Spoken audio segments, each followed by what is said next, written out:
Bonsoir bien-aimés, en ce programme de notre émission Wednesday Life in the Bone, mercredi La vie dans l'os.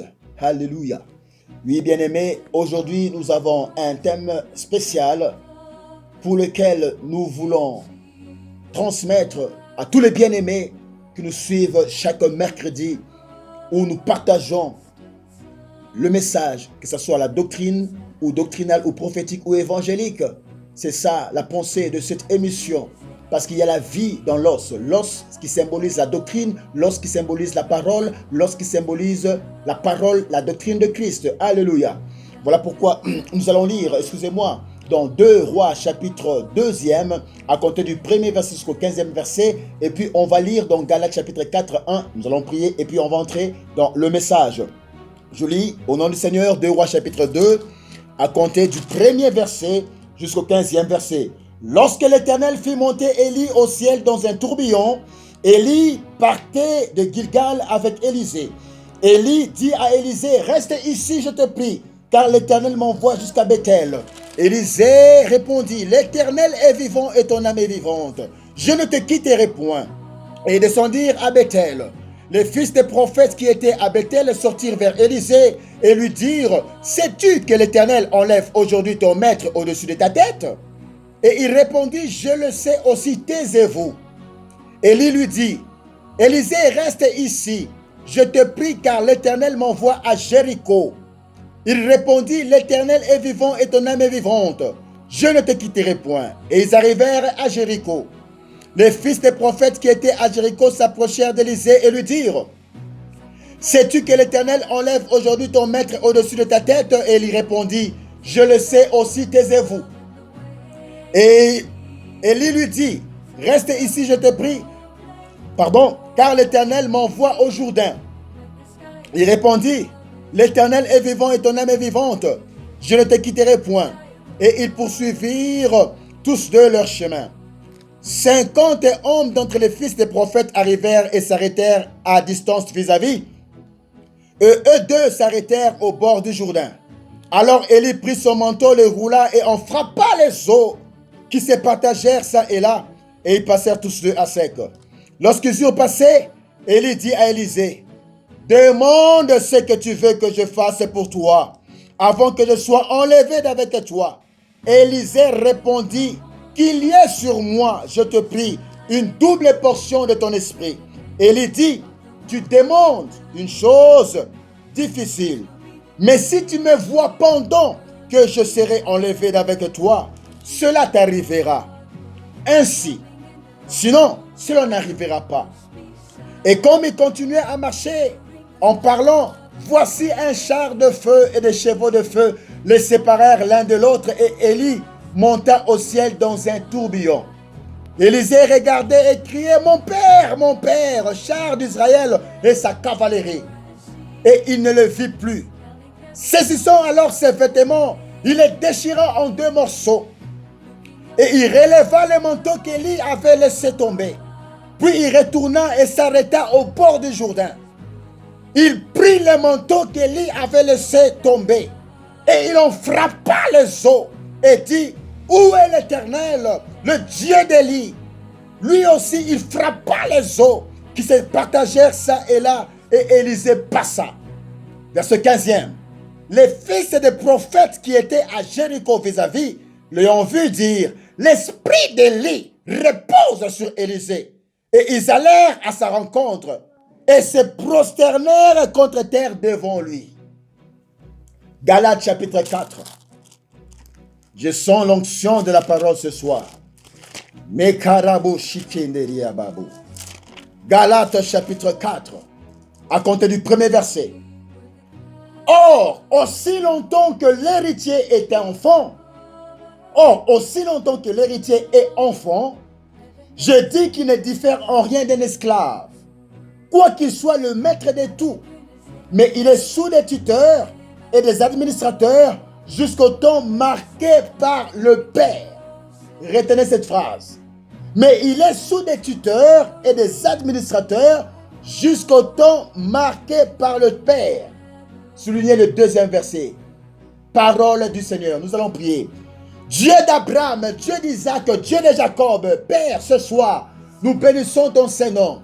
Éternel mon roi, alors que je me tiens devant toi, je me dispose à toi comme un instrument entre tes mains, afin de transmettre le message de ce soir à ton peuple partout où ils vivent présentement, dans leur salon, dans leur domicile, que ce soit dans leur chambre, au bureau, au lieu de travail. Éternel, avec leur autorisation, donne-moi une langue exercée pour soutenir ton peuple au moyen de la parole, et que cette parole puisse rencontrer le point de leurs besoins.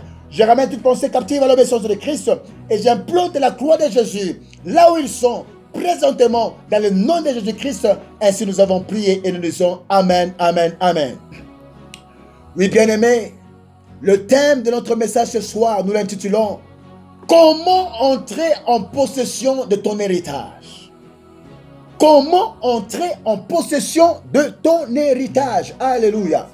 Très important. Nous venons de lire deux passages différents. Le premier passage, c'est dans 2 Rois, chapitre 2, 1 à 15. On nous raconte les péripéties du voyage, du déplacement d'Élie avec Élisée. Élisée qui était le disciple d'Élie, qui était le fils spirituel d'Élie, sachant déjà que son père devait être enlevé.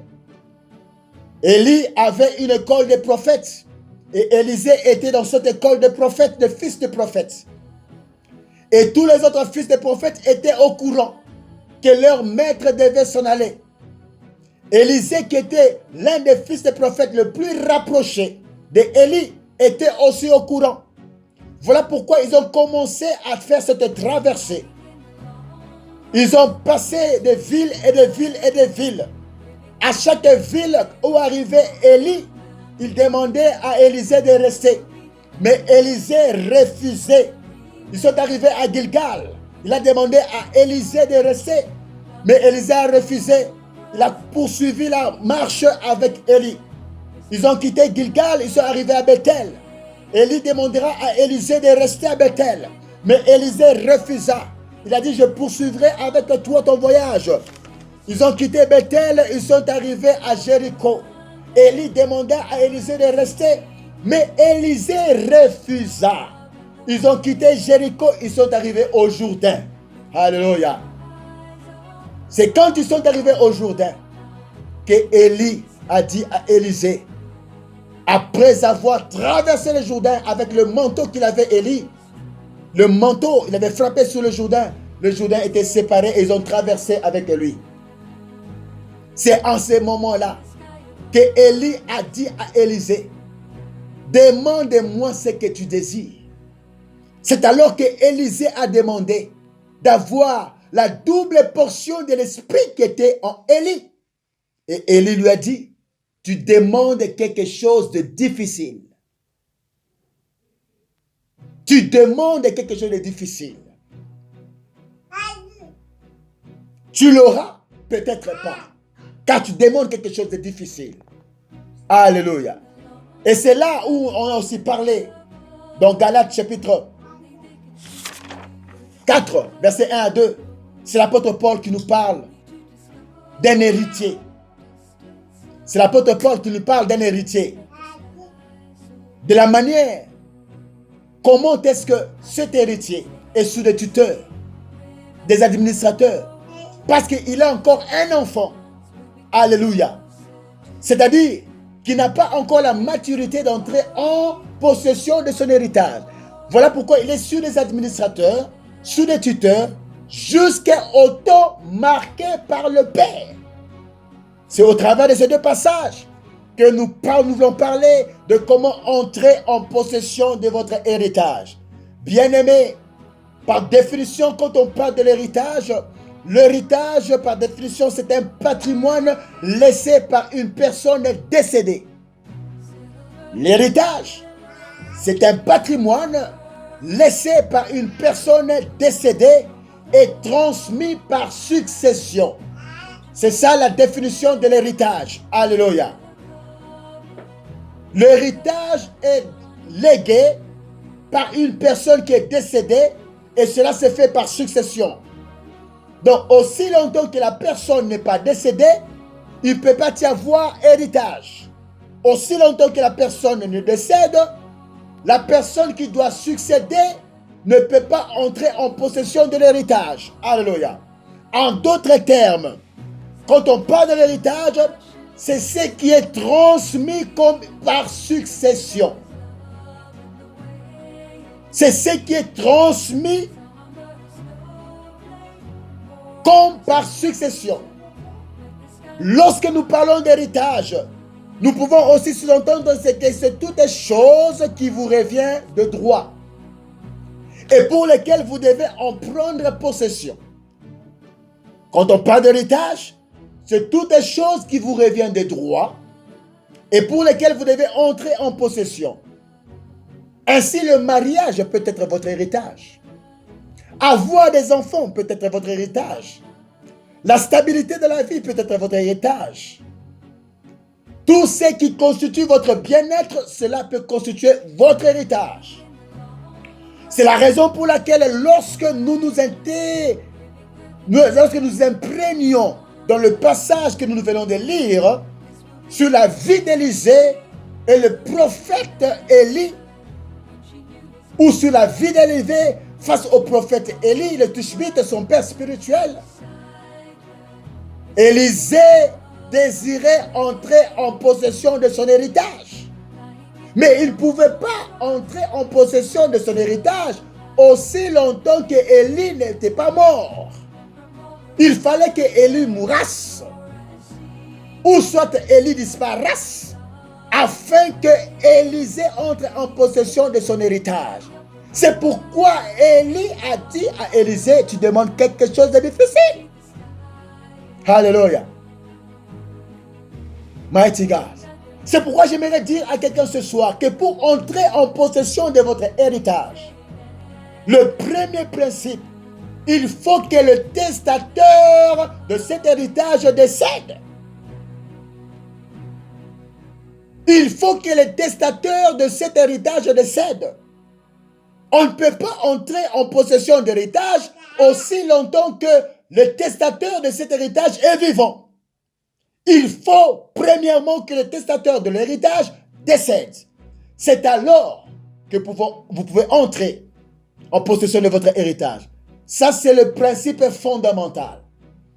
Mais par rapport à la révélation que nous avons sur comment entrer en possession de votre héritage, nous voulons présentement voir 4 principes importants qui vous permettront d'entrer en possession de votre héritage.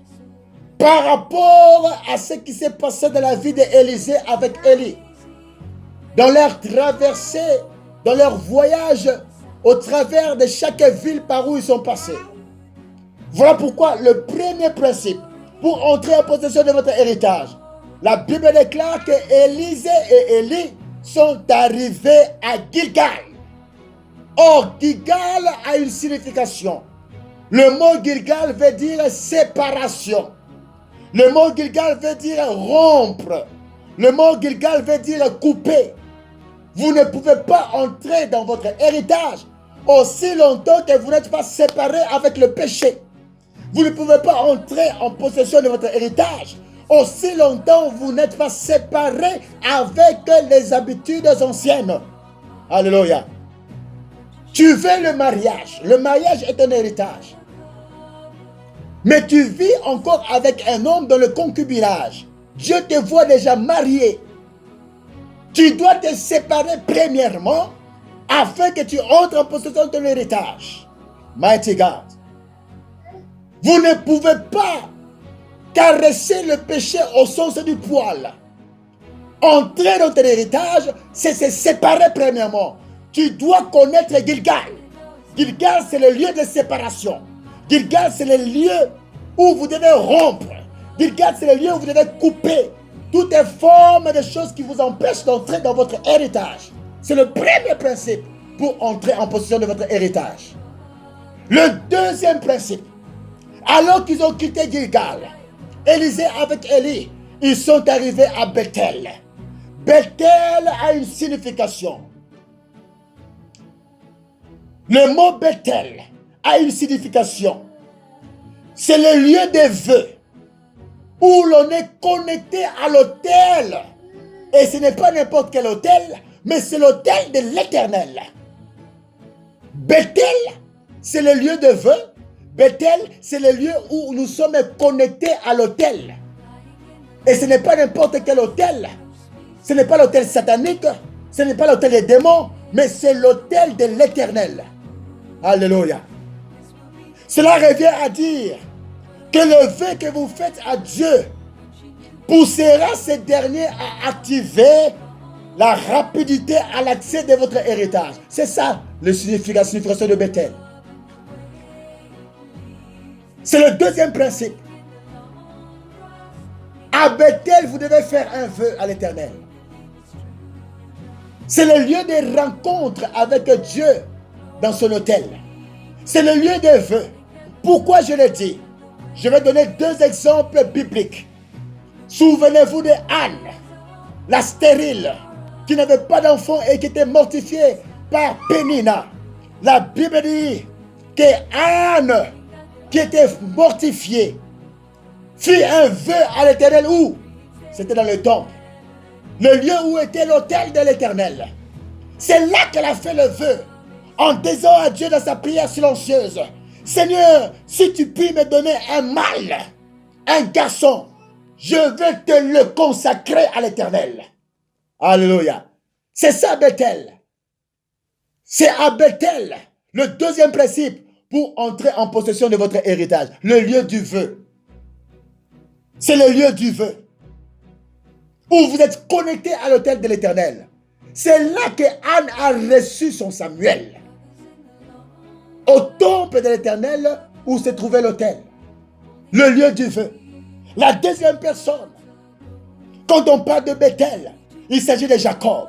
Souvenez-vous de Jacob qui fuyait son frère Ésaü. Il est allé loin. Et la Bible déclare, il est arrivé dans un lieu. Il a pris une pierre, il a fait de cette pierre son chevet. Et pendant qu'il dormait, il a reçu une vision. Et dans cette vision, il a vu que le ciel était ouvert. Et qu'il y avait un escalier qui reliait la terre au ciel. Et que les anges descendaient et montaient. Lorsqu'il s'est réveillé de cette vision, il a dit ici, c'est la maison de l'Éternel. Je ne le savais pas. Et c'est là qu'il a fait un vœu à l'Éternel en disant, Seigneur, si tu me bénis dans mon voyage, tu me donnes de la nourriture, tu me donnes à manger, tu me donnes l'habillement. Lorsque je retournerai, je te donnerai la dîme de tout. C'est là qu'il avait fait le vœu. Avant d'aller auprès de son oncle. Alléluia. Là-bas. Il a fait le vœu à Bethel. Ce lieu a été appelé Bethel. C'est le lieu de vœu où on est connecté à l'autel. Alléluia. Que lorsque Élisée et Élie sont arrivés au Jourdain, c'était le lieu du ciel ouvert. Alléluia. C'est pourquoi vous ne devez pas mépriser le gens que vous voyez, parce que l'avenir cache beaucoup de surprises. Alléluia. Lorsque Élisée a eu à traverser la 4e étape, à savoir le Jourdain, le lieu du ciel ouvert, et lui dira de demander ce qu'il voulait. Alors Élisée répondra qu'il désirait la double portion de l'esprit qui était sur Élie.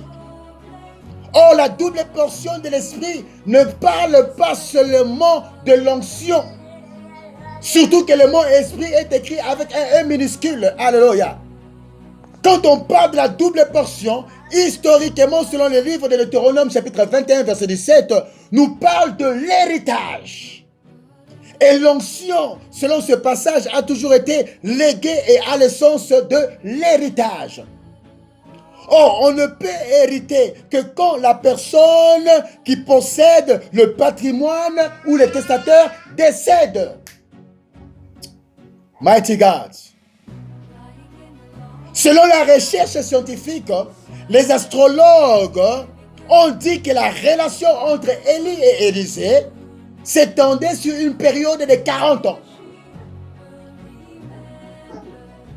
Élie avait écrit des archives. Et la relation qu'avait Josué avec Moïse s'étendait aussi sur une période de 40 ans, selon les astrologues. Or, le nombre 40 a un symbolisme. Le nombre 40 a une signification. Alléluia. Ça symbolise l'équilibre. Ça symbolise la maturité. Ça symbolise la stabilité. Ça symbolise la responsabilité. Alléluia. Ça prouvait à suffisance qu'ils étaient en mesure d'entrer en possession de leur héritage et d'accéder à cet héritage parce qu'ils avaient obtenu la maturité, la responsabilité, l'équilibre. Alléluia.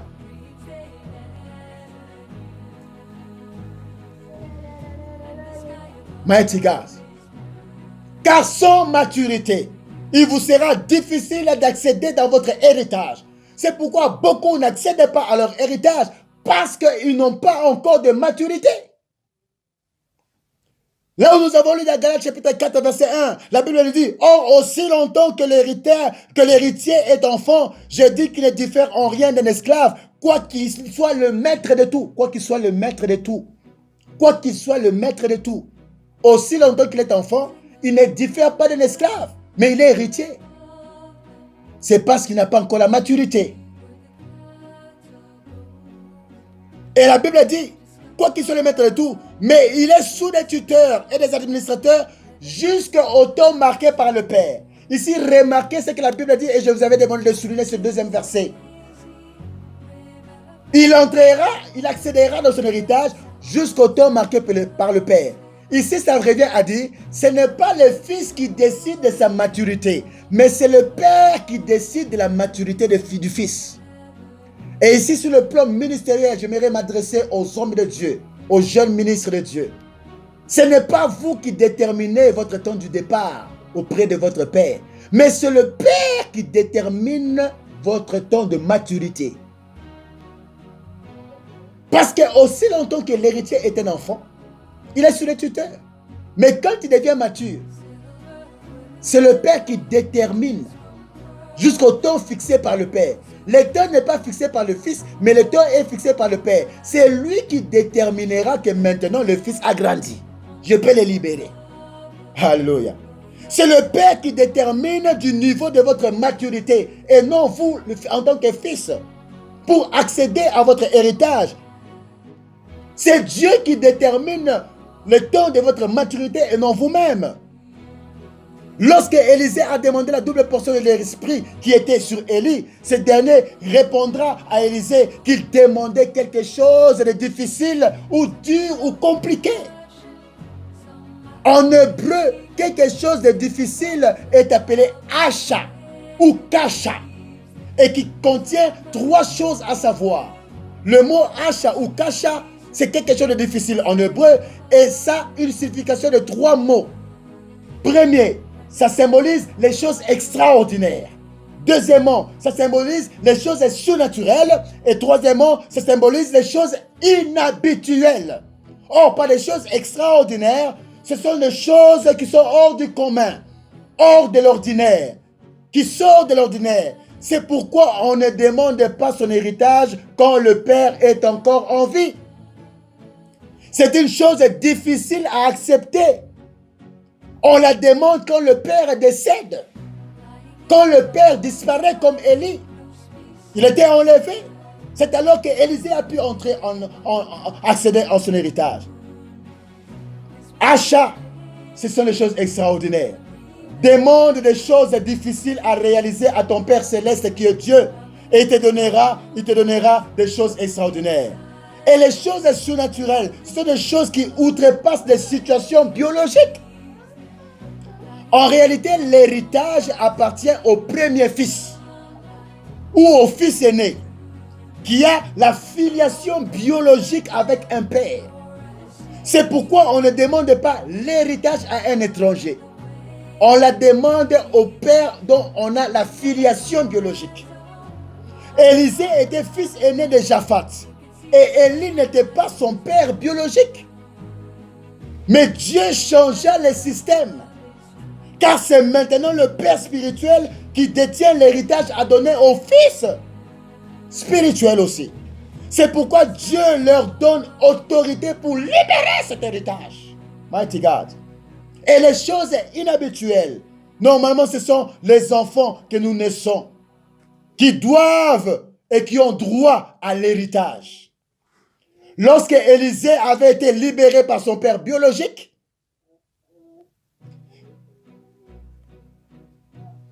c'était pour servir le prophète Élie.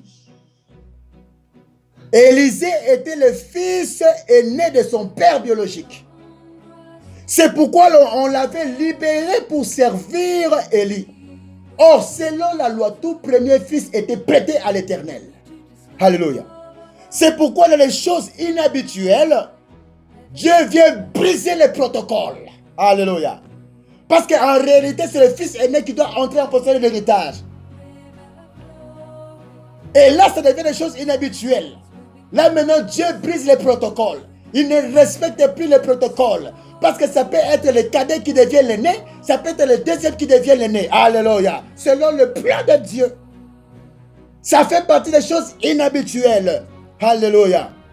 Car Dieu, en ce moment ici, il ne tient plus des protocoles. Il vient briser les barrières et les protocoles doivent être enlevés pour entrer dans une dimension supérieure comme Gédéon, qui n'était pas le fils aîné de la petite famille et pauvre.